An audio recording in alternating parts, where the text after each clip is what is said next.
자, 오늘 수업에서는 지난 시간에 이어서 지난 시간에 요 예제 문제까지 했었고 아인슈타인 관계식 얘기를 했습니다. 이번 시간에는 남은 몇 가지 슬라이드만 짚고 챕터 3의 세 번째 중요한 내용인 리컴비네이션 제너레이션이라 명명되는 캐리어가 어떻게 액션을 취하는지 마지막 내용을 다룰 예정입니다. 가기 전에 마지막 마무리하는 거는 여기 이 포텐셜의 차이가 이 전자나 홀의 농도에 의해서부터 나온다라는 제목을 단 건데 한번 읽어보면 캐리어의 덴서티, 전자 농도, 홀 농도겠죠. 그 비율을 생각을 해보자는 겁니다. 근데 어디서냐면 두 개의 서로 다른 지점에서 1번 지점, 2번 지점이 있을 때 거기에 전자 농도는 뭐 얼마, 홀 농도는 얼마. 그래서 1번, 2번이라 N1, N2, P1, P2 이렇게 쓸 겁니다. 자, 이렇게 했을 때 이런 전자의 농도와 홀의 농도의 이 레이쇼 비율은 도대체 무엇에 의존할까라는 질문을 던지면 그 두 지점 1번, 2번 지점 사이에 전압 차이에 의존하는데 어떻게 의존하냐면 지수함수적으로 의존한다라는 얘기입니다. 이게 뭐 너무 뜬금없는 얘기 같지만 이제 반도체 물리를 공부 다 하고 나면 이 한 문장이 가지는 바가 어마어마한 내용이 있구나라고 느껴져야 정상입니다. 지금은 안 느껴져도 괜찮아요. 일단은 전압의 차이가 용도의 차이하고 선형적인 관계가 아니라 지수함수적인 관계다. 이것만 일단은 머리에 잘 넣길 바랍니다. 근데 이거를 우리 이미 학습을 했어요. 공부했던 이퀘이션입니다. 이거 9구단 6단 쓰는 그 식이에요. 전자의 농도 N은 Ni 곱하기 10의 10등 곱하기 뭐 엑스포넨셜 EF-EI 나누기 KT 그 식을 EF 나누기 EI로 바꾼 거고요. 여기서 인트rinsic 페르미 레벨 중심으로 정리만 한 겁니다. 근데 위치를 1번, 2번 두 개를 다룰 거라서 여기 보면 1번 대신 2번으로 바꾼 거 말고는 요 1번씩하고 2번씩은 똑같아요. 자, 이렇게 했을 때 우리가 관심 있는 거는 포텐셜의 차이와 캐리어 농도의 비율을 봐야 되기 때문에 N1, N2 사이의 그 비율이죠. 이걸 보려면 1번하고 2번씩을 빼면 되겠죠. 그러면 로그에서 서로 빼면 나누기가 되니까 레이쇼가 나옵니다.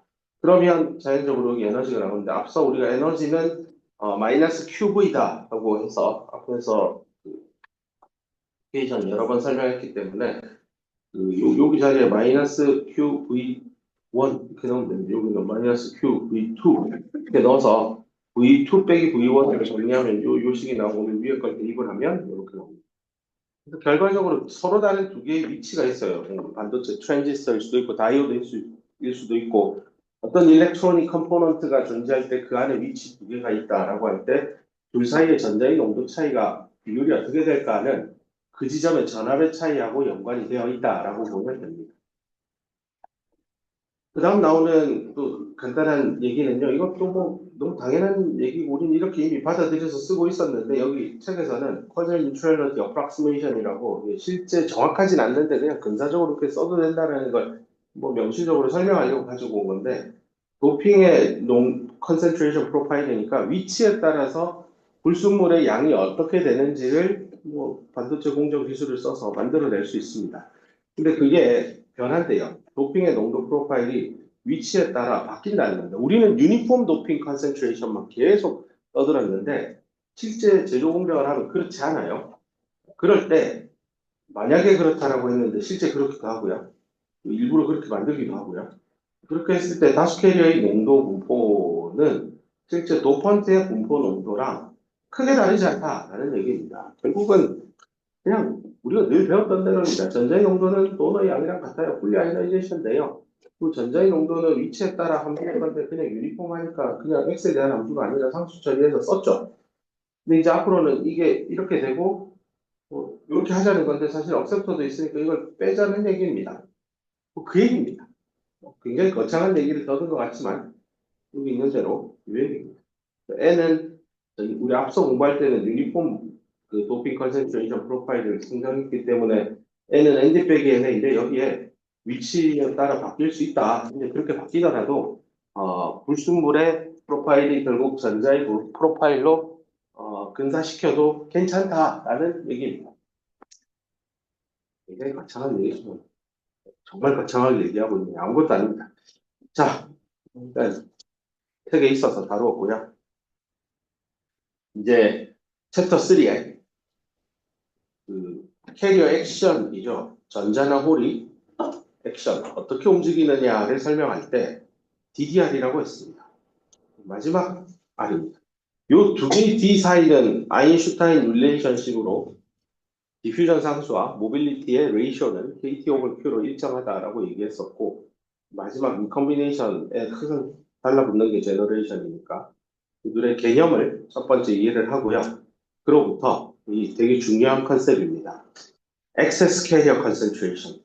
이게 드디어 평형을 벗어날 겁니다. 예를 들어 평형 상태는 보통 내가 not이라고 해서 n not이라고 하고 평형이 아닐 때는 전자의 농도 n이라고 이제 구분해서 쓸 겁니다. 지금까지는 내가 그냥 전자의 농도 n이에요 하면 다 평형이에요. 왜냐하면 외부에서 내가 전압을 인가한 적이 없거든요. 그냥 실험실 테이블에 놓여 있는 웨이퍼에 N형 반도체, P형 반도체 놓고 여태까지 설명한 건데 이제는 외부에서 전압을 가해서 평형을 깰 겁니다. 그럴 때 평형 상태일 때 전자 농도 N 나다고 평형 아닐 때 전자의 농도에는 변화가 있겠죠. 이 변화를 델타 N이라 쓰고 나중에 액세스 전자니까 일렉트론 컨센트레이션 이렇게 정의할 겁니다. 이게 되게 중요합니다. 변화량이 중요합니다. 우리도 그렇잖아요. 고등학교 때도 원래 1등 하던 애가 3학년 될 때까지 1등 하는 것도 중요한 일이지만 내신 9등급 받다가 졸업할 때 1등급 받으면 그놈이 진짜 앞으로 리더가 될 포텐셜이 있는 녀석이죠. 그래서 똑같아요. 이 변화량이요. 전자 부품에서 전류를 흘릴 때 대단히 중요한 지표입니다. 그냥 전자의 농도 자체가 높은 것도 중요할 수 있겠으나 내가 전압을 인가했을 때 얼마의 excess carrier concentration 발생시킬 수 있느냐는 대단히 중요한 지표라서 이걸 중심으로 설명해 나갈 겁니다. 그 다음 마지막 컨셉은 라이프 타임인데요. 이게 전자가 이렇게 둥둥둥 반도체 안에 떠다니는데 여기 홀이 있으면 결국 둘은 만날 확률이 있겠죠. 이때 만나기 전까지 얼마나 오랫동안 둥둥 살아서 움직일까? 그 평균의 관점에서 평균 시간을 라이프 타임이라고 할 겁니다. 이런 현상들이 결국 리컴비네이션 제너레이션하고 다 연계되는 컨셉이라 하나에 묶어서 렉션 9에 묶었습니다. 자, 먼저 제너레이션부터 가봅시다. 제너레이션은 우리 이미 앞에서 배웠어요. 그냥 EHP예요. 일렉트론과 홀이 짝으로 생기는 게 대표적인 제너레이션 현상입니다. 그래서 어떤 그 전자나 홀이요, 종래에 존재하지 않다가 외부의 뭐 어떤 열 에너지나 외부의 열 에너지를 좀 더 추상적으로 설명하는 게 물리학에서는 by a process입니다. 어떤 과정에 의해서 그게 뭔지는 모릅니다. 근데 우리가 배운 대로 그 by thermal energy 뭐 이렇게 표현해야 되겠죠. 어떤 과정에 의해서 전자나 홀이 생성이 되는 그 자체를 제너레이션이다라고 하고요.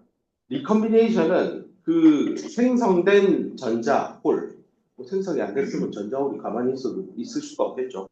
뭐 어떤 포인트에 생성됐는지 몰라도 생성이 됐을 때 그 전자, 홀이 다시 만나서 사라지는 거. 그래서 여기 책에서는 일렉트론과 홀이 서로 뭐 책에 아마 이렇게 일렉트론 is annihilated. 뭐 되게 어려운 표현을 그냥 killed, killed. 죽임을 당한다. killed by hole이에요. 그러니까 이게 재결합해서 숙면선이 쫙 그냥 들어가는 거예요. 이게 이제 recombination이니까 다시 만나는 겁니다. 원래는 전자홀이 존재하지 않았기 때문에 제너레이션 과정을 거쳐야만 전자홀이 나와요. 그런 다음에 다시 원상 복구되니까 recombination. 근데 combination 된다는 뜻은 전자 혼자 없어질 수는 없어요. 홀하고 만나서 결합을 해야 없어지기 때문에 recombination. 오케이. 그래서 여기 제너레이션 리컴비네이션이라고 하는 이런 프로세스들은 실제로 전자나 홀의 농도에 영향을 줍니다. 영향 줍니다. 근데 그것에 의해서요, 전류의 흐름에도 영향을 주는데 간접적으로만 줍니다. 이게 직접적인 전류의 흐름, 드리프트 커런트, 디퓨전 커런트 있듯이 리컴비네이션 제너레이션 커런트라는 단어도 나중에 배울 텐데 이 녀석이 실제 우리가 전압 뭐 3볼트를 가했다. 전류 얼마냐. 그런 얘기를 할 때 리컴비네이션 커런트가 뭐 얼마 나온다라고 하진 않습니다. 드리프트 커런트, 디퓨전 커런트의 하위 개념으로 전자나 홀이 이동하는 과정에서 리컴비네이션 제너레이션이 동반되기 때문에 그로 인해서 생긴 전류 흐름의 변화 이런 것들을 리컴비네이션 커런트 때문에 어쩌고 저쩌고, 제너레이션 때문에 어쩌고 저쩌고 이런 얘기로 갑니다. 오케이. 컨셉은 잡았고요. 그 다음은 제너레이션 과정과 리컴비네이션 과정을 크게 두 개의 슬라이드로 나누어서 썼는데요. 일단은 제너레이션 프로세스부터 한번 봅시다. 제너레이션 프로세스의 대표적인 거를 우리 앞서 EHP 과정이라고 했는데요. 이건 좀 더 어려운 학문적인 용어로 밸런스 밴드에 있는 이 전자 하나가 컨덕션 밴드의 전자로 이렇게 엑시테이션, 열을 받아서 위에 흥분 상태로 올라갔죠. 엑시테이션 되면서 뒤에 홀을 남기죠. 그래서 이게 EHP라고 했었는데요.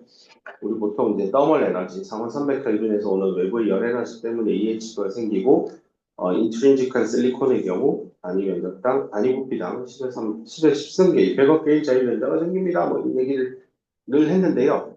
꼭 외부의 열 에너지만 그런 겁니까? 빛도 됩니다. 근데 다만 실리콘과 같은 소재는 빛에 의해서 EHP 생기는 비율이 그리 높지 않습니다. 이게 뒤에서 배워야 되겠지만, 이 에너지를 외부에서 흡수를 하면요. 에너지 흡수된 게 내가 운동 에너지로만 쓰지 않아요. 운동량 변화에도 일부 활용하거든요.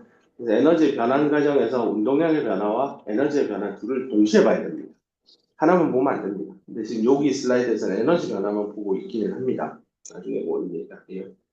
일단은 이렇게 EHP 생기는 거는 밴드에서 밴드로 뭐가 발생이 됐죠. 그래서 밴드 투 밴드 제너레이션이라고 좀 더 구체적으로 표현하고 줄여서 뭐 이렇게 밴드 투 밴드인데 이게 숫자 2예요. 숫자 2. 밴드 투 밴드 제너레이션 뭐 이렇게 쓰기도 합니다. 그 다음 잘라서 두 번째 이게 가장 그 representative한 가장 대표적인 제너레이션 프로세스입니다.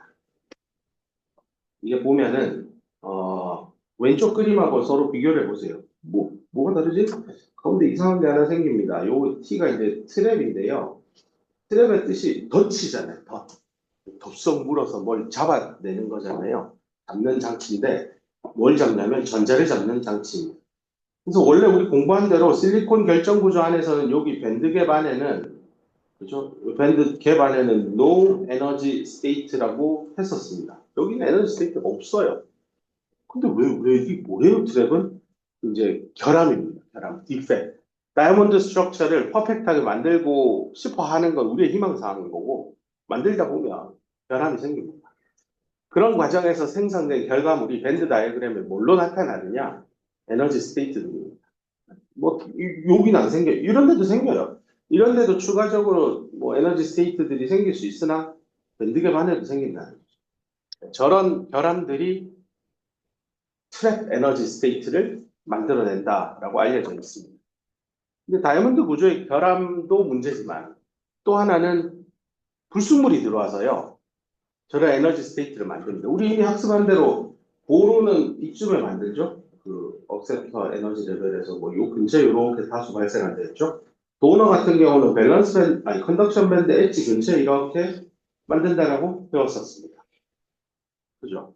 근데 이거는 도너하고 억셉터도 그러면 트랩 에너지 스테이트 만든 거네요? 맞아요. 트랩을 만들었기 때문에 도너 하나 넣으면 전자 하나는 막 생긴 거, 만든 거거든요. 원리상 똑같습니다. 근데 그거랑 여기 지금 슬라이드에 나오는 또 ET라고 쓴 트랩 이건 뭐가 다른데요? 위치가 다릅니다. 에너지 위치를 보세요. 도너나 억셉터는 밴드의 엣지 쪽에 붙어 있죠. 이럴 때는 불순물로서 역할이 잘하는데요. 미드갭이라고 표현할게요. 갭의 한가운데, 밴드갭의 한가운데 있는 놈은 이 트랩이 한 개 생기면 그럼 전자가 이렇게 올라가서 얘가 뭐 전자 하나를 만드나?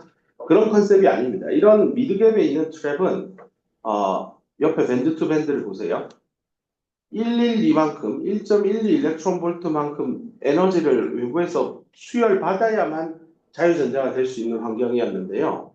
이 트랩이 하나 들어오면서 EHP를 만드는 데 필요한 에너지는요, 반동값이랍니다. 밴드갭의 절반으로 줄 수 있습니다. 이게 빗대어 설명하면 강을 건너야 되는데, 저기 강폭이 1.5m예요. 제자리 뛰게 하는 훌륭한 남학생들은 1.5m를 단번에 뛰지. 근데 나는 못 뛰어요. 1.5m 무거워져서. 그럼 방법이 뭐냐? 인간은 도구의 동물이잖아. 옆에 있는 돌멩이 하나 들고 와서 강폭의 한가운데쯤에 돌을 하나 탁 던져요. 그러고 나서 0.75m씩 두 번 뛰면 돼요. 내가 제자리 멀리 뛰기를 1.5는 못하지만 0.8은 뛸 수 있다고. 그러면 거기에 돌멩이 하나만 두면 1.5m의 강폭을 내가 두 번 제자리 뛰기를 해야 되지만 건널 수 있어요. 즉 강폭을 건너려면 1.5m의 도약 능력을 갖추는 내 포텐셜이 필요한데 그거의 절반만큼의 포텐셜로도 그 강폭을 넘어가요. 똑같아요. 밸런스 밴드에 있는 이 전자가요. 이 위로 자유전자가 되기 위해서는 당연히 1.12 일렉트론 볼트 에너지를 얻어야 돼요. 하지만 트랩이 존재하면 0.66만 갖고 있어도 넘어간다는 뜻입니다. 이게 좋을 수도 있고 나쁠 수도 있는데요. 뭐 이렇게 쓰면 좋은 거겠죠. 그래서 이런 트랩 에너지 여기를 사람들이 이름을 RG 센터라고 붙입니다. 센터의 개념은 여행 가보면 인포메이션 센터, 투어 센터 이런 거 많이 볼 거예요. 그 어디죠? 정보를 제공하는 중심지잖아요. 그래서 그런 관점에서 이 컨비네이션 제너레이션이 일어나는 중심지 역할을 한다. 그래서 RG 센터다라고 이해하면 되겠습니다. 자, 이제 마지막 세 번째. 세 번째는 딱 봐도 잠깐만요. 이게 밴드 다이어그램이 1번, 2번 케이스하고 사뭇 다르죠. 기울어져 있죠. 지난 시간에 공부한 대로 오르막 방향으로 가는 게 전기장이라고 했습니다. 1 over Q, DC, dV, dx라고 했습니다. 강한 전기장이 있는 환경 하에서만 생각해야 되는 제너레이션이 얘입니다. 이름이 임팩 아이오나이제이션인데 이 이름이 뭐야 이 꼴이지를 떠올려 보면 전자 하나가 있어요. 강한 전기장이 이렇게 있으면 쿨롱의 힘을 받아서 움직일 겁니다. 가속 운동을 하겠죠?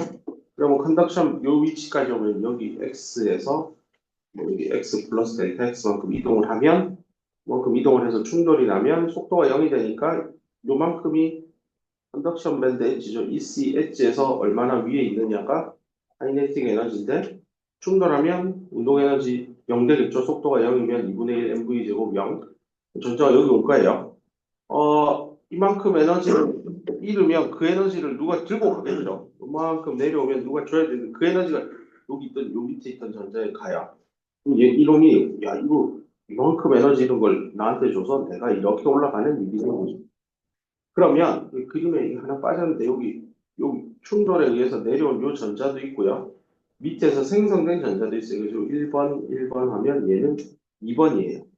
그래서 전기장이 강하게 놓여 있는 환경이면 전자 하나가 이동하면서 이 기울어진 정도가 상당하면 EHP, 즉 제너레이션을 유도해내서 전자 한 개가 전자 두 개가 될 수 있겠네요 하는 프로세스입니다. 이게 이렇게 나온다는 뜻은 앞으로 트랜지스터든 다이오드든 어떤 특정 전압에서 갑자기 전류가 기하급수적으로 늘어요. 이 기하급수라는 게 여기 눈치가 있는 학생은 느낌이 올 겁니다. 이게 두 개가 가면 또 내려갈 거고 그 밑에서 두 마리 올라오면 하나, 둘, 셋, 넷, 네 개가 되죠. 한 개, 두 개, 네 개, 그 다음에 안 해봐도 8개, 16개, 32개. 그래서 이렇게 기하급수적으로 전자의 개수가 증폭됩니다. 그 증폭되는 현상을 이용해서 전류가 와장창 흐르게 하기 때문에 이게 이제 에벌렌치라고도 합니다. 그 산사태죠, 산사태. 그 산사태가 일어나는 이유가 저 산 정상에 나무에 까마귀 한 마리가 앉아 있다가 벌떡 날아가다가 그 나무에 잔뜩 묻어 있는 눈이 툭 떨어졌는데 그게 그 경사면이 워낙 가파른데 소나무가 하나 있었으면 눈이 와장창 떨어져서 대굴대굴 자동 중력에 힘에서 내려가겠죠. 그러다가 눈이 자꾸 커지죠. 그러다가 산 밑에 사는 마을은 완전 눈에 다 덮여버려서 다 몰살되죠. 그런 현상하고 비슷하죠. 최정상에 있는 전자 하나였을 뿐인데 저 밑으로 가면 한 2,000개, 4,000개, 뭐 10,000개씩 나와 있는 거죠. 이런 현상은 결국은 강한 전기장이 반드시 동반돼야 되고요. 뭐 미리 얘기를 하면 여기 잃어버리는 카이네틱 에너지 있잖아요. 이놈이 뭐보다 커야 되냐면 밴드갭에 1.5배 이상은 나와야 이런 EHP가 생성이 된다라고 알려져 있습니다. 그래서 뭐 밴드갭 에너지만큼만 잃어버리면 운동 에너지를 EHP 생긴다라고 생각하지 말고 한 1.5배 정도 된다. 그렇게 보면 되겠습니다. 그래서 여기까지 제너레이션 프로세스 총 세 가지입니다. BTB, RG 센터, II, 임팩 아이오나이제이션. 이 단어를 설명하는데 임팩이니까 뭐 이렇게 충돌이 나서 에너지를 잃는 과정에서 뭔가 생기죠. 그래서 충돌의 과정이 있고요. 아이오나이제이션이니까 이게 뜯어 올리는 겁니다. 그렇게 해서 이온화시키는 현상하고 비슷해서 충격을 가해서 이온화시켜서 전자홀의 짝을 마구잡이로 생성, 제너레이션 하는 과정이다. 라고 보면 되겠습니다. 총 세 가지입니다. 중에 제일 중요한 다수로 제일 많이 일어나는 건 RG 센터입니다.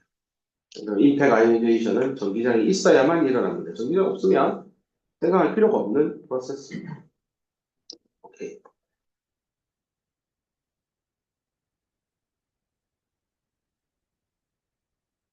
네. 그 다음은 리컴비네이션 프로세스에 대해서 또 살펴보겠습니다.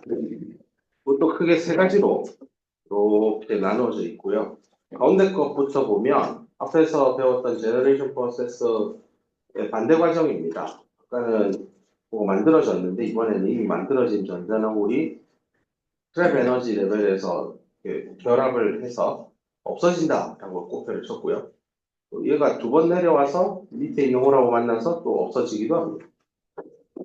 거꾸로 홀이 올라가기도 하고요. 네, 뭐 어떤 식으로가 사라지는 경우에 대해서 얘기를 하는데 중심이 요 트랩 에너지 레벨이 있기 때문에 이런 현상이 가능하다라는 얘기고요.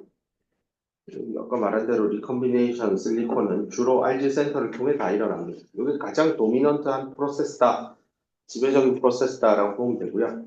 그다음에 왼쪽에 있는 거 보면 앞에서는 밴드 투 밴드 제너레이션을 얘기했잖아요. 그 반대말입니다. 디렉트 리컴비네이션입니다. 전자나 홀이 있을 때 그냥 다이렉트로 만나서 사라지는 겁니다. 이 경우에 여기 책에서는 포톤, 빛이 발광이 일어난다라고 되어 있는데 실제 실리콘은 빛을 내지 못합니다. 뭐 CPU나 뭐 핸드폰 뒤에서 핸드폰 쓰고 있는데 불 나는 거 봤어요? 라이트 안 나잖아요. 열만 나잖아요. 그래서 이렇게 디렉트 리컴비네이션을 통해서 빛이 나려면은 그런 소재가 있는데 그 소재의 물성이 뭐냐면 에너지의 변화만 온전히 경험해야 됩니다.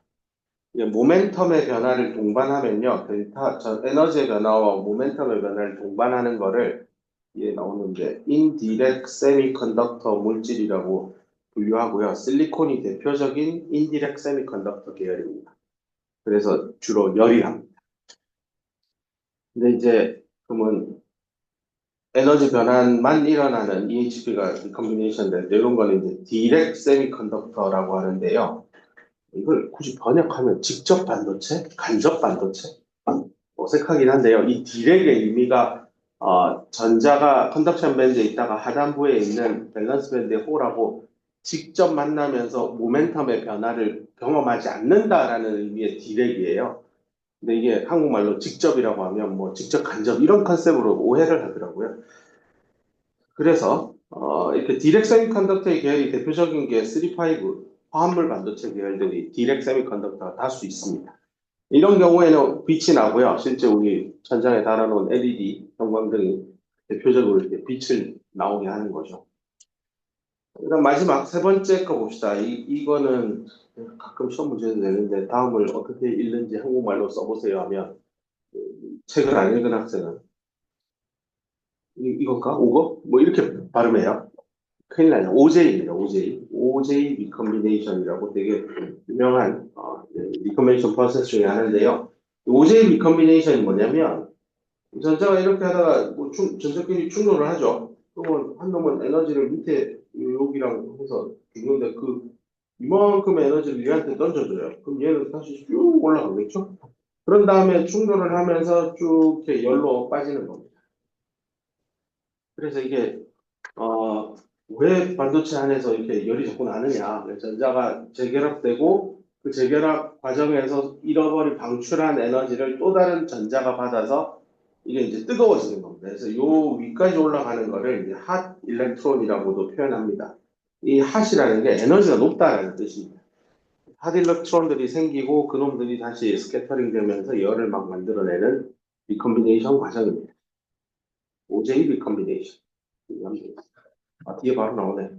그래서 아까 조금 전에 이미 설명했죠. 디렉과 인디렉의 그 관계가 뭐냐인데요. 왼쪽이 디렉이고요. A 디렉. 오른쪽 B 인디렉트 있는데요. 요거는 이제 이게 더 어려운 얘기로 가야 되는데 일단은 운동 에너지가 2분의 1 mv 제곱이니까 분자 분모에 m을 곱하면 이렇게 쓸 수 있겠죠. 그런 다음에 2m분의 모멘텀. 운동량 모멘텀은 질량과 속도의 곱이고 K다 쓸게요. 이렇게 K 스퀘어가 됩니다. 쓰고 나면 에너지와 운동량 사이에 Y는 EX 제곱이라는 고등학교 때 배운 포물선 식이 나옵니다. 그게 여기 이렇게 나오죠. 에너지와 모멘텀을 놓고 그린 그래프입니다. 이거는 전자 거고요. 얘는 홀입니다.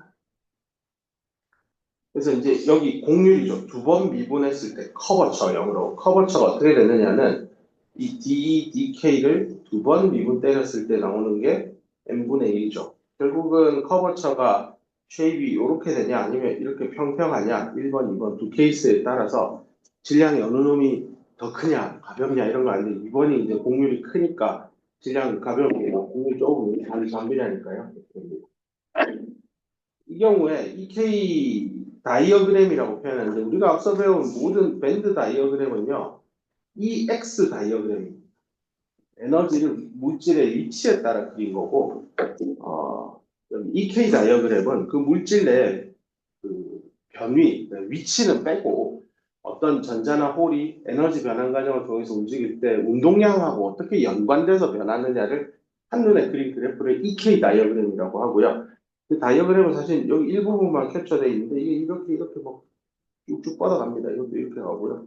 뭐 이렇게 있습니다. 그래서 요런 거마다 이제 밸리라고 합니다. 에너지 값이 쭉 밑으로 내려가서 그 밸리 중에서요. 그 밑에도 이렇게 밸리들이 이렇게 생성되어 있는데 가장 가까운 두 부분 있죠. 여기를 따보면 이게 우리 밴드 다이어그램의 ECV 고기 라인하고 매칭이 됩니다. 근데 이제 밴드 다이어그램은 EX 그림이다 보니까요. 이렇게 밴드 다이어그램을 그리고 나면 여기나 뭐 요 갭이 변하지 않죠. 근데 이 K 다이어그램은 K 값이 뭐 어디냐에 따라서 이 전자나 홀이 느끼는 밴드 갭은 상당히 다릅니다. 근데 그럼 밴드 갭이 여러 개인가요? 그런 건 아니고요. 가장 낮은 밸리와 가장 어퍼 밸리 사이에서 전자 홀이 모여서 서로 그 지역에서 끊임없이 재결합이 생성이 일어난다라고 보면 됩니다.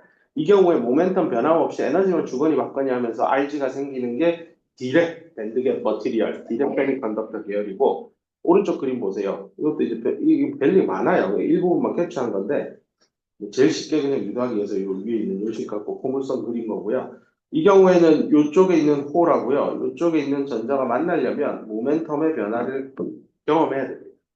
그리고 여기는 이제 리컨비네이션 센터 하나 만들어서 여기 에너지 스테이트 있다라고 하고 전자가 이렇게 모멘텀과 요만큼 모멘텀 변하고 에너지도 있죠. 그 다음 나올 때는 에너지만 변화하는 그 케이스를 하나 그린 건데 저렇게 운동량과 에너지의 변화를 동시에 경험하면서 이제 리컨비네이션 된다는 얘기입니다. 좀 어려운 얘기인데 그냥 이 정도 선에서만 일단은 이해를 하고 만약에 여기에 더 관심을 또 미래 기술에서는 가져야 될 텐데 그 우리 학과에서는 개설이 안 되는데 물리학과에 가면 고체 물리학이라고 있습니다. 두 학기에 걸쳐서 하는 건데 1학기 거만 들으면 됩니다. 두 번째 학기에는 뭐 자기장 관련된 거 매그네틱 물질도 있고 해서 관심 있으면 들어도 되지만 1학기 때 거는 전공 선택으로 인정이 안 되지만 관심이 있으면 수강하고 난 그렇게 부담 가지고 수업 안 듣고 싶어요 하면 뭐 유튜브나 이런 데 책이나 많이 있으니까 공부해 보기를 바랍니다. 이제 제너레이션 리컨비네이션 컨셉은 다 설명을 했고요. 종류도 다 나누어서 설명했습니다. 여기서부터가 이제 사실은 진짜 반도체 그 디바이스라고 불리는 소자에 대한 얘기가 사실상 시작입니다. 반도체 소자 수업은 3학년 때, 2학년 때 배우는 그거 아닙니까? 맞습니다. 일반 전작과 학생들은 3학년 1학기에 배웠어야 이 얘기를 배우는데 세상에 우리는 왜 지금 합니까? 그들만 지금 배우나 다를 거 하나도 없습니다. 똑같습니다. 3학년 돼서 배우기 전까지 미리 알아야 되는 거 많은 거 아닙니까? 어차피 배워도 다 까먹습니다. 상관없습니다. 그냥 하면 됩니다. 자, 그래서 이 디바이스에 대한 얘기를 우리 이번 학기에는 PN 다이오드라고 하는 PM 정션 다이오드입니다. P형 반도체, N형 반도체를 묶어서 하나의 시스템으로 만들었을 때 전자 부품으로 활용하면 회로 안에서 전류를 한 방향으로만 제어시킬 수 있는 정류 기능을 가진 다이오드가 나옵니다. 이거의 동작 원리를 깊이 있게 이해하기 위해서 필요한 컨셉이 첫 번째가 바로 Excess Carrier Concentration입니다. 참 좋아하지만 한국말로 된 책 사지 마세요. 쳐다보지도 마세요. 읽는 순간 머릿속이 완전 망할 겁니다. 뭔 소리야? 하고. 한국말인데 이해가 안 될 겁니다. 그거에 시간 절대 쓰지 마세요. 누구도 쓰지 않는 단어입니다. 이거 뭐 과도 뭐 뭐더라 하여튼 과잉 뭐 캐리어 농도인가 과잉이라는 단어가 나는 맞지 않다고 생각하거든요. 그래서 영어 단어 그대로 받아들이세요. Excess Carrier Concentration이고 앞서 요건 설명했죠. 평형일 때의 전자 농도에 대비 평형이 깨졌을 때 전자 농도가 있을 텐데 그 둘의 차이값을 델타 N이라 쓰고 그게 excess 요 N이니까 electron concentration excess electron concentration 델타 P는 excess hole concentration 이런 겁니다. 이 경우에 차지 뉴트럴리티 조건은 뭐 어떤 소재이건 뭐 외부에서 별다른 액션을 취하지 않으면 전압인가 있다고 해서 중성이 깨지지 않으니 델타인과 델타 P 변하는 정도는 똑같습니다. 뭐 이런 것도 상상할 수 있습니다. 여기서는 델타 N 지금부터 쓰는 전자의 농도 N은 평형 상태의 농도가 아닙니다. 여기에 평형을 표시하고 싶으면 반드시 낫이라고 표현을 해줘야 됩니다. 이게 되게 중요한 컨셉입니다. 요것도 다이오드를 공부하면 되게 중요한 컨셉이라는 걸 나중에 알게 되는데 나중에 알기 전에 이 컨셉이 뭔지 알아야 또 다이오드 동작을 이해를 하니까 먼저 가봅시다. 로레벨 인젝션이니까 그 단어가 의미하는 수준은 얘기는 하이 레벨은 아니고 로레벨이네. 뭔가 수준이 낮다. 수준이 낮다라는 거는 기존에 다수가 존재할 때 거기에 롤레벨로 뭔가 일이 일어나는 거는 큰 변화를 유도하지 않습니다. 따지고 보면 그거지. 소고기를 하나 구웠는데 200g짜리 한 덩어리 올리고 구웠는데 소금 1g 넣든 안 넣든 별 차이 없습니다. 그걸 뭐 한 수십 g은 넣어줘야 좀 간이 바뀔 거 아니에요? 그래서 일부분 넣는 거는 큰 뭐 영향, 그러니까 소고기 자체 특성에 영향을 주지 않습니다. 이건 이제 좀 더 반도체 얘기를 들고 오면 P형 반도체가 있는데요. 거기는 홀이 득실득실하잖아요. 거기에 전자를 좀 넣었어요. 그런다고 한들 홀의 농도가 바뀔까요? 안 바뀌어요. 숫자를 얘기하면 뭐 억셉터를 한 10에 16승 주입했다고 하면 홀이 10에 16승계 있죠? 거기 전자를 한 10에 10승계 넣었어요. 10에 10승계면 100억 개인데 많지 않아요? 아니 근데 홀은 10에 16승계라고요. 100만 곱하기 100억이라고요. 그 정도 되면 뭐 전자가 뭐 이렇게 관여는 했지만 홀 농도에 안 변했는데요. 이 정도를 로레벨이라고 하는 겁니다. 그러니까 어떤 반도체 재료의 머저리티 캐리어의 농도에 변화를 주지 않는다. 다시 강조합니다. 반도체 재료, 이게 P형일 수도 있고 N형일 수도 있는데 머저리티 캐리어의 농도에 변화를 주지 않는 수준의 외부의 자극이라는 게 뭐 손으로 누르고 압력 가하는 게 아니라 전기적인 자극입니다. 그럴 때 로레벨을 쓸 겁니다. 이거 그럼 반대말은 하이레벨이겠죠? 하이레벨은 P형 반도체 홀의 농도가 외부의 어떤 뭐 이상한 일에 의해서 내 홀의 농도가 바뀌었어요. 그럼 이건 하이레벨 수준의 변화가 일어난 거다라고 할 겁니다. 로레벨 하이레벨의 컨셉은 내가 관심 있어 하는 영역에 그 반도체 소재의 다수 캐리어 농도의 영향이 어느 정도냐를 판가름하는 단어입니다. 그 다음 인젝션이라는 단어도 설명을 하면 이게 뭐 저게 왜 인젝션이 뭐냐면 이게 뭐 주입을 한다는 뜻이잖아요. 밀어 넣다. 뭐 주사기도 인젝터잖아요. 아프면 병원 가면 엉덩이 주사 맞는 것도 찔러 넣어서 몸에다가 약물을 넣잖아요. 그 원리하고 비슷합니다. 이게 P형 반도체하고 N형 반도체 두 덩어리가 이렇게 붙어 있으면요. 이렇게 붙어 있다고 합시다. 실제로는 이렇게 웨이퍼가 생겨 있으면 웨이퍼 두께가 이렇게 있겠죠. 이걸 앞에서 해서 이렇게 단면을 A 프라임 라인으로 자르면 이렇게 두께가 보이겠죠. A 프라임에. 이게 P-타입 서브스트레이트면 표면 위를 일부분을 여기를 N형으로 만들면 여기가 N이 나올 겁니다. 이럴 때 여기 P와 N의 이 접합이 만들어질 거고 이게 어떤 특정한 면적을 가질 거니까요. 요 부분만 따가지고 그리면 위에 있는 PN 다이오드가 나옵니다. 그래서 교과서에서는 저렇게 PN 다이오드 그냥 육면체 두 개, 주사위 두 개 붙인 것처럼 설명하지만 실제 반도체 제조 시설에서 만들어진 웨이퍼는 위에서 표면으로 도너를 넣어서 N형을 만듭니다. 근데 또 기판이 P타입이기 때문에 P타입 위에 N형이 살짝 올라와 있는 그런 느낌이라고 보면 되겠습니다. 뭐 이런 복잡한 얘기는 이제 그리고 PN 접합을 생각을 해볼 때 인젝션 얘기를 해야 되니까 단면만 드릴게요. PN이 이렇게 있을 때 여기에 있던 홀을요 이쪽 N형으로 넘겨요. 그러면 N형 입장에서는 전자가 득실득실하게 있는 소재인데 홀이 들어왔어요. 이럴 때 저 홀이요 이 N형 반도체 전자 농도에 영향을 줄까요 안 줄까요?인데 주면 하이 레벨이고요. 안 주면 로 레벨이고요. 그 다음에 들어오는 이 액션 자체를 인젝션이라고 합니다. 그래서 우리가 지금 공부할 거는 PN 접합에서 로 레벨 인젝션을 공부할 겁니다. 그렇죠? 어떤 얘기를 하는지 이제 대충 맥락은 이해될 거고, 나중에 하이 레벨 인젝션도 공부할 겁니다. 그게 이제 다이오드의 비이상적인 행동입니다. 그렇게 서킷 안에서 동작하면 안 되는데 그렇게 동작할 수밖에 없다면 다이오드는 어떻게 변할 거냐? 결론부터 얘기하면 다이오드는 저항으로 변합니다. 옴의 법칙을 추종해서 전류전압 관계를 뜯어내야 됩니다. 근데 그 전에 이게 다이오드가 진짜 다이오드다우려면 로레벨 인젝션 조건 하에서 동작해야 됩니다. 이게 중요한 단어입니다. 네? 자, 그래서 로레벨 인젝션의 개념은 여기 한 번 더 나옵니다. 종종 평형에서부터 벗어나는 거죠. 이게 이제 양자역학에 나오는 뭐 perturbation, disturbance 이런 어려운 영어 단어를 쓰는데 뭐 평형이 깨진 겁니다. 이제 그게 small, 별로 크지 않아요. 그래서 그 결과 다수 캐리어 농도는요 영향을 안 받아요. 아주 의미 있게 심도 있게 크게 영향을 받지 않는다는 얘기입니다. 내가 열심히 설명한 거잖아요. 피해 있던 홀이 N형으로 왔어요. 그럼 전자의 농도, N형 반도체 다수 캐리어인 전자 농도에 이 홀 하나 더 넣는다고 변화가 있나? 없어요. 그럼 로레벨로 들어왔으니까 인젝션 이 얘기입니다. 자, 이럴 때 N형 반도체 쪽 한번 봅시다. N형 반도체 쪽에 이게 홀이 들어오기도 하고 여기 안에서 뭐 EHP도 생기고 뭐 별의별 일들이 다 일어나는데요. 어쨌건 로레벨로 인젝션이 되는 환경하에 있는 N형 반도체는요.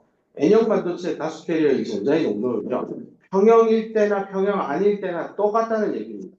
로레벨이니까. 로레벨이 아니었으면 N과 N낫은 다를 겁니다. 근데 우리는 로레벨을 유지할 겁니다. 이걸 설명하는 이유가 나중에 PN 다이오드를 이 조건을 만족하도록 동작시킬 겁니다. 그럼 P타입도 마찬가지입니다. P타입의 다수 캐리어의 농도 P는 평형일 때랑 차이 없습니다.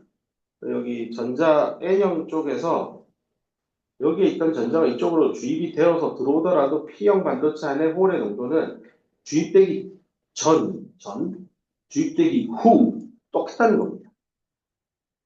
근데 뭐가 바뀌는데요? 이렇게 뭐가 들어오고 들락날락 하는데 뭘 바뀔 것 같은데요? 그 바뀌는 게 뭐냐면 이게 되게 중요한 단어인데 이게 PN 다이오드를 동작시키는 뭐랄까 그 근원이 되는 오리지널 포스라고 해야 되나요? 진짜 원동력입니다. 드라이빙 포스입니다. 다이오드의 전류가 흘러가는 그 근원이 되는 출발점이 마이너리티 캐리어 컨센트레이션이 어마어마하게 바뀌기 때문입니다. 보면 PN 접합에서 홀을 이쪽으로 넘겨주면요. 요 전자의 농도가 있을 거고 보통 물질을 밑에 써요. N. 그다음에 여기 N형 반도체에도 또 홀의 농도가 있겠죠. 이때 요거 변화량이 있을 거 아니에요? 홀이 들어와서 이때 이 변화량은 거의 0이에요. 안 변해요. 이걸 다시 얘기하면 N이나 N 평형일 때나 거의 똑같다고요. 그냥 이꼴 쓰면 돼요. 근데 요거는 0이 아니에요. 어마어마한 변화예요. 그래서 PN과 PN 평형일 때 이 값의 차이를 나타내는 델타 PN은요. 절대 0이 아니고요. 그 값이 예를 들어 이게 10에 17승으로 돈을 넣었다고 하면 전자의 농도 N-은 17승이죠. 평형 상태일 때 홀의 농도는 10에 3승이잖아요. 주입되는 홀의 값이 어느 정도냐면 10에 10승이에요. 보세요. 3승밖에 없는 곳에 10승을 때려 넣었어요. 그러면 N형 반도체 입장에서 홀의 농도의 변화는 뭐 100보다 배꼽이 더 큰 수준으로 들어오는 거죠. 우리 뭐 10명밖에 없었는데 갑자기 뭐 2,000명이 들어오는 거. 뭐 그런 상황이라고 보면 되겠습니다. 저런 로레벨 인젝션 상황에서는 다수 캐리어 농도는 영향이 없지만 소수 캐리어 농도는 그냥 뭐 상상을 초월하는 수준의 농도 변화를 경험합니다. 이게 바로 PN 다이오드에서 전류가 흘러가는 그 원동력이 됩니다. 지금 하는 이 얘기를 잘 이해가 안 되겠지만 처음이라 나중에 다이오드를 다 공부하고 나서 기말고사 공부할 때 오늘 이 날짜에 녹화된 강의를 꼭 이 멘트 하는 5분을 꼭 들어보세요. 이해가 될 겁니다. 그게 마음속에 아름답게 이해가 되면 공부 잘 한 겁니다. 한 학 동안. 이제 갑시다. 그 다음 내용으로 갑시다. 그 다음 내용은 두 장에 걸쳐서 펼쳐져 있는데요. 이게, 오케이. 그래서 다루고 싶어 하는 문제는 여기 위에 쓰여져 있습니다. 한번 먼저 읽어볼게요. 액세스 캐리어가 뭐 그렇다고 합시다. 이게 suppose라는 게 영어로 자 뭐 이런 게 하나 있다라고 가져갑시다. suppose that 하고 그냥 말을 시작하는 겁니다. 액세스 캐리어가 액세스 캐리어죠. 액세스 캐리어. 그러니까 평형 상태보다 더 넘어선 어떤 캐리어들이 들어왔어요. 어디로요? N타입 실리콘 샘플에 들어왔대요. 요렇게 N형 실리콘 소재가 있는데 뭐 뭔지 모르지만 뭐 들어왔대요. 액세스 캐리어가 들어왔대요. 이제 그게 이제 E.G. 예를 들면 일시적으로 빛을 비추는 액션을 취했다라고 여기서는 예를 들어줍니다. 이 표면을 x 이퀄 0이라고 하면 여기에 라이트를 쏴주면 에너지가 외부에서 들어왔으니 실리콘 표면 x 이퀄 0인 지점에서 다수의 EHP가 제너레이션 되겠죠. 밴드 투 밴드 제너레이션 프로세스를 주로 거치겠죠. 그럼 여기에 전자 홀들이 막 생깁니다. 근데 어차피 우리 N타입이니까 전자는 원래 많아요. 전자 더럽게 많은데 전자 뭐 더 많아봤자 별 영향 없어요. 로레벨이에요. 로레벨로 빛이 들어왔지만 N형 반도체의 다수 캐리어인 전자 입장에서는 농도 변화가 없습니다. 즉 전자의 농도 N이나 N-나 똑같다는 겁니다. 이 빛 없을 때 이건 빛 있을 때죠. 있을 때나 없을 때나 똑같다는 겁니다. 하지만 이 홀 농도는요. 이 두 개가 어마어마하게 다릅니다. 델타 P 값이 상당히 크다라는 얘기입니다. 자, 이럴 때 질문이 나옵니다. 뭐 T 이퀄 0일 때 빛을 주입해서 뭔가 액세스 캐리어를 막 만들어서 뭐 N타입에 밀어 넣었다고 합시다. 질문입니다. 홀의 농도가 시간이 지남에 따라 어떻게 바뀔까요? 라는 질문입니다. N형 실리콘이 있는데 빛을 때려서 EHP를 다수 만들었는데 로레벨 수준으로 만들었습니다. 그때 N형 반도체의 소수 캐리어인 홀은 농도가 시간에 따라서 어떻게 바뀝니까? 그 P를 T에 대한 함수로 써보라는 얘기입니다. 막막하죠? 어떻게 출발하지? 하나도 모를 겁니다. 그래서 사실은 이런 것들을 가르쳐 주지 않고 스스로 생각해내야 됩니다. 하나하나 생각하면서 그 과정에서 미싱한 게 뭐고 나의 생각이 짧았던 게 어느 건지를 좀 스스로 고민하면 좋은데요. 만약에 이거 녹화해서 듣는 학생이 있으면 여기서 멈추고 꼭 스스로 생각하기 바랍니다. 우리는 원래는 시간을 가야 되니까 일단은 갑시다. 첫 번째 생각입니다. 일단 뭐 빛에 의해서 EHP가 생겼으니까 근데 관심 있는 거 홀이니까 홀이 결국은 N형 실리콘 안에 뭐 다수의 트랩이 있으면 리코미네이션 RG 센터를 통해 되겠죠. 그래서 홀의 농도 P가요 시간에 따라서 어떻게 변화하느냐니까 라운드 P 라운드 이거를 dP, dT라고 쓰지 않은 이유는 홀의 농도는 위치와 시간에 대해서 바뀔 거라고 상상했기 때문에 이게 다변수 미분입니다. 그래서 xt 두 개의 변수로 홀의 농도를 표현해야 되니까 미분을 x에 대해서만 할 수 없어서 이게 라운드 표시를 씁니다. 이게 미분 한번 하는 거랑 똑같다고 이해됩니다. 그래서 이 짝대기 긋고 무슨 현상이냐면 리컨비네이션이라고 표시한 겁니다. 그래서 홀의 농도가 리컨비네이션에 의해서 어떻게 변하지? 생각해보면 일단은 그래 이 라운드 P, 라운드 T는 R은 일단 뭐에 비례할까를 떠올려 보면 일단은 트랩이 많으면 빨리 일어날 거 아니에요. 변화의 레이트는 1초에 몇 번 리커미네이션 되느냐는 트랩이 한 개 있을 때보다는 두 개 있을 때 많이 일어나겠죠. 이런 관계일 거다라고 했고 또 뭐에 비례할까를 생각해 보면 처음에 홀이 100만 개 있을 때랑 리커미네이션이 상당히 지나고 나서 한 10개 남았을 때랑 트랩의 농도는 똑같다라는 가정하에서 누가 더 빠르게 홀의 농도가 감소할까? 생각해보세요. 트랩 하나를 가지고 홀이 들어가서 재결합을 해야 되는데 지금 100만 명이 줄 서 있어. 근데 1초만 딱 지나면 100만 명이 한꺼번에 다 재결합해서 절반이 재결합에 참여했다고 합시다. 그러면 100만에서 50만으로 줄어요.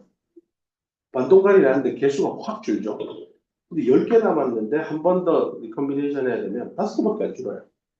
그 최초의 이니셜 컨디션의 값이 얼마냐가 변화를 이렇게 많이 만들어내는 거에 상당히 중요하구나. 그래서 여기 홀의 최초 농도인데 이게 P 낫이 아니에요.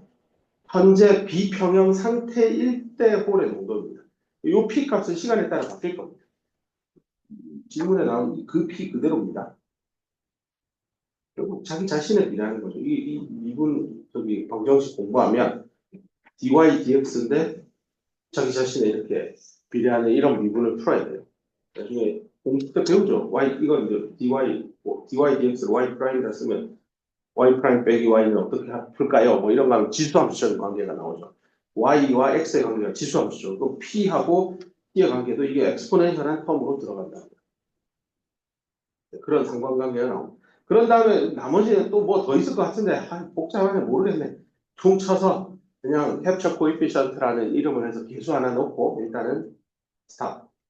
그 다음에 이 부호를 따져야 되는데 홀의 재결합은 처음에 많이 일어나고 가면 갈수록 덜 일어나니까 감소하는 겁니다. 그러니까 마이너스를 넣었습니다.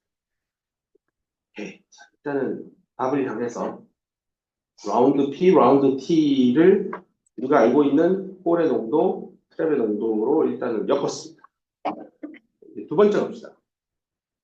두 번째는 뭐 이게 지금 로레벨 수준으로 지금 뭐 빛을 쏴줬다라고 가정을 하면 뭐 어쨌건 저 N형 반도체 안에서 N형 반도체인데 지금 이게 있죠 N형 반도체 안에서 제너레이션은 끊임없이 일어나겠죠. N형 반도체가 이렇게 있는데 여기서 빛을 쏴서 여기에 뭐 이상한 일이 일어나가지고 전자나 홀들이 막 움직일 텐데 지금 우리의 관심은요 빛 때려치고요 원래 빛이 없었던 이퀄리브리움 상태에서도 여기 있죠 상태에서도 홀은 시간에 따라 계속 만들어지고 있을 겁니다. 끊임없이 만들어집니다. 그 다음에 요 G만 썼으니까 이퀄리브리움이 깨진 거죠. 빛이 들어왔다고 한들 뭐 내부에 홀이 생성되는 정도는 별반 차이 없습니다. 뭐 우리 표면에 이렇게 빛이 들어온 거지. 내가 관심 있는 이 홀의 농도는 내부의 이 전체 X 0보다 큰 요 방향의 홀 농도를 보기 때문에 뭐 제너레이션 되는 거는 크게 영향받을 게 없죠.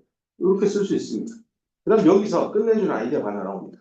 봐봐. 평형일 때는 홀이 시간에 따라 이퀄리브리움 상태일 때 뭔가 만들어지면 분명히 그 반대급부로 리컴비네이션도 평형 상태에 일어나서 결국 그 변화율은 서로 같아야 될 겁니다. 안 그러면 뭔가 밸런스가 깨져서 평형인데 전자가 계속 늘어나는 말도 안 되는 물리적으로 이해가 안 되는 일이 일어나겠죠. 요 식을 가지고 그럼 요 가운데 있는 요 텀을 마이너스해서 이렇게 쓰면 되겠네.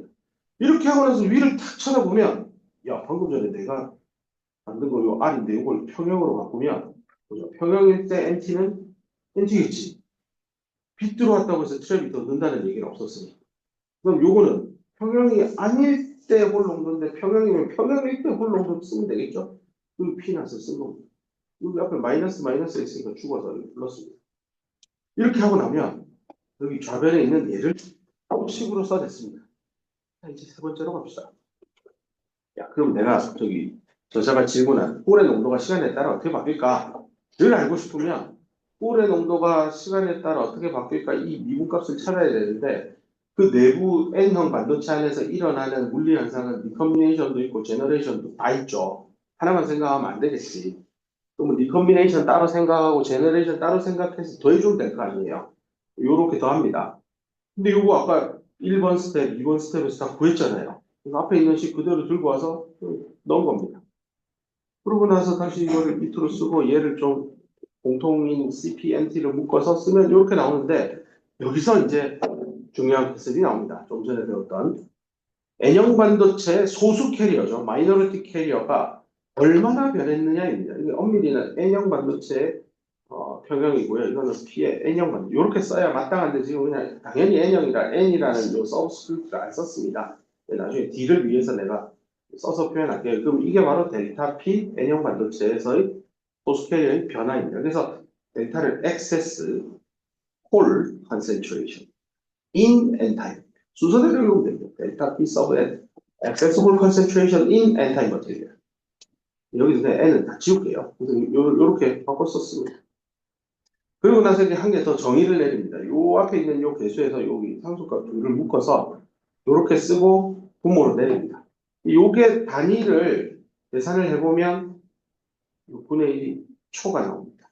왜냐하면 여기가 농도잖아요. 농도죠. 여기 시간이잖아요. 그 밑에 이것도 시간의 컨셉이 나와야 됩니다. 그래서 여기에 라이프 타임의 컨셉이 등장합니다.